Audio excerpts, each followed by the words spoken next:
தமிழக மக்களே வணக்கம். இன்றைய தின மொழியிலிருந்து கடவுளை பற்றிய காரியங்களை நம்ம பார்க்க போகிறோம். ஏனென்றால் கற்றதனால் பலன் என்ன, கடவுள் பாதம் தொழாரெனில் என்று குறளில் சொல்லியிருக்கு.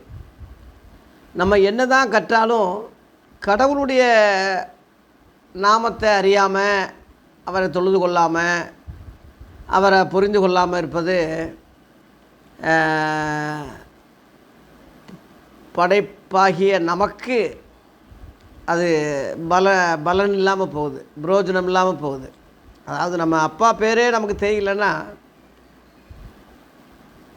பிள்ளைகளுக்கு அது என்ன பலன் இருக்குது? நம்ம தகப்பன் யார், தகப்பன் எப்படிப்பட்டவர் என்ற காரியங்கள்லாம் அறிஞ்சால் தான் ஒரு மகனுக்கு பிள்ளைகளுக்குரிய அந்த ஒரு தன்மை நல்லாயிருக்கும்.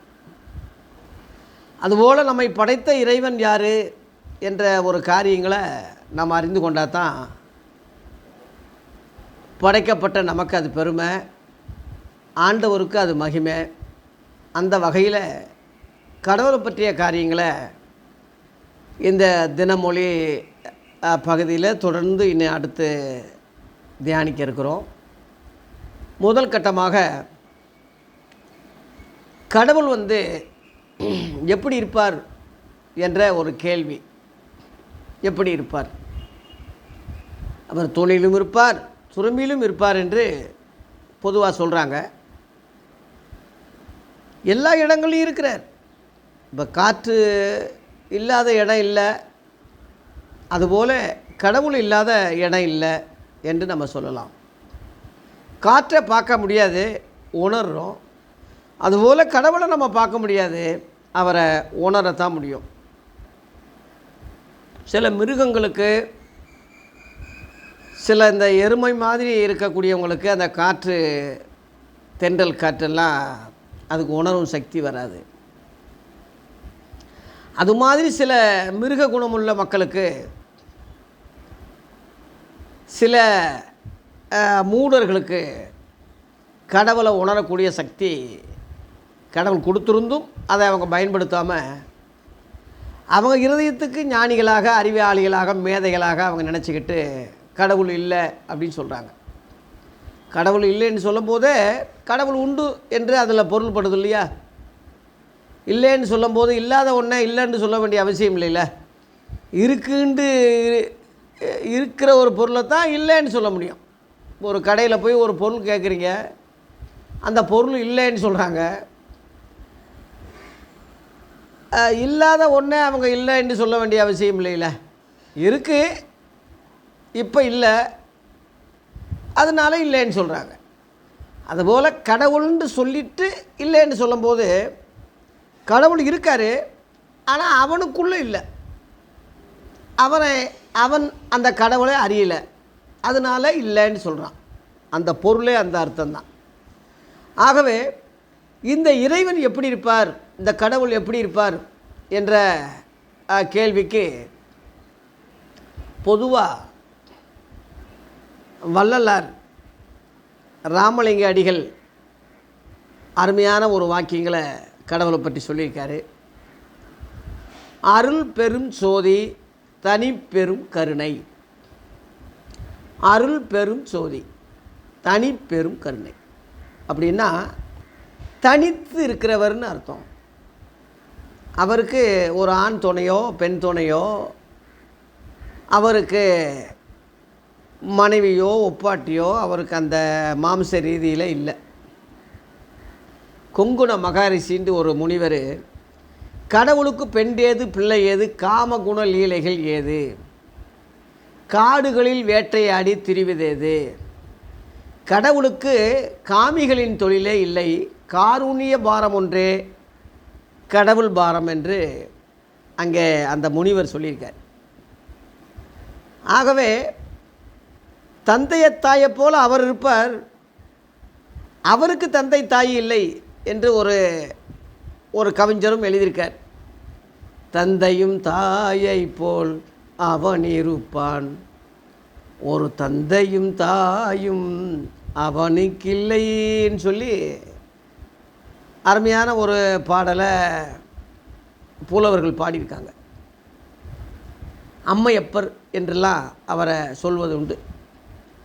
ஆனால் அந்த கடவுள் மாம்ச ரீதியில் யாரும் பார்த்ததில்லை.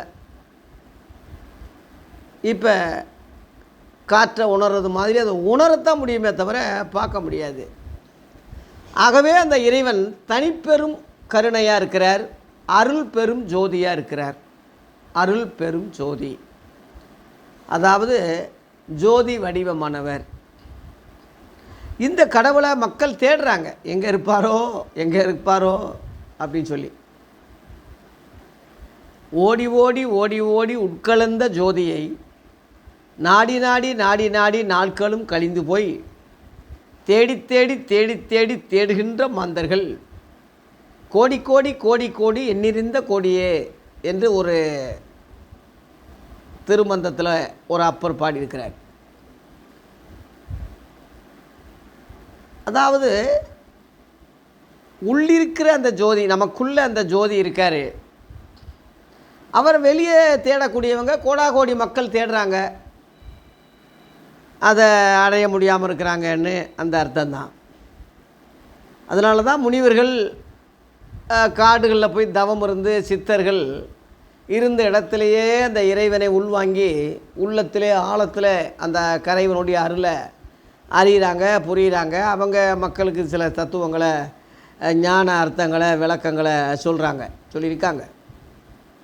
அந்த அடிப்படையில் எல்லா சித்தர்களும் எல்லா புலவர்களும் ஏறக்குறைய 18 சித்தர்கள்னு சொல்லி நம்ம தமிழ் புலவர்கள் சொல்கிறாங்க. எல்லாமே கடவுளை பற்றிய ஞான அர்த்தங்கள் சொல்லியிருக்கிறாங்க. யாருமே முழுசாக சொல்லலை, பங்கு பங்காக வகை வகையாக பிட்டு பிட்டா சொல்லியிருக்காங்க.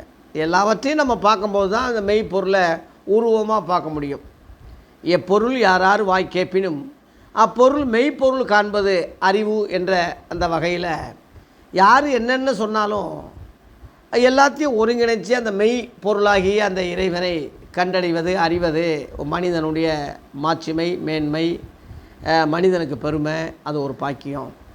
அந்த வகையில் தொடர்ந்து இந்த இறைவனை பற்றி யார் என்ன சொன்னாலும் எவெல்லாம் உள்வாங்கி அது வேறு மதம்ன்று புறக்கணிக்காமல், அது வேறு ஜாதி என்று அற்பமாக நினைக்காம, அது இவெல்லாம் சொல்கிறானேன்று நினைக்காம எல்லாத்தையும் சமமாக நினச்சி கடவுள் எல்லாருக்கும் சொந்தமானவர், எல்லாரோடையும் பேசுகிறார், எல்லாருக்கும் ஞானத்தையும் கொடுக்குறார், எல்லாருக்கும் காற்றை தண்ணீரை கொடுக்கிறவர், சூரியனை கொடுக்கிறவர், மழையை கொடுக்கிறவர், எல்லாருக்கும் அவர் சமமாக இருக்கிறார் என்ற புரிதலோடு எல்லாருக்கும் எதை சொன்னாலும் எதை வெளிப்படுத்தினாலும் அதை ஆய்வு செய்து அந்த மெய் ஜோதியை கண்டடைய கடவுள் நமக்கு அருள் புரிவாராக, கிருபை புரிவாராக, நம்ம கண்களை ஆண்டவர் திறப்பாராக.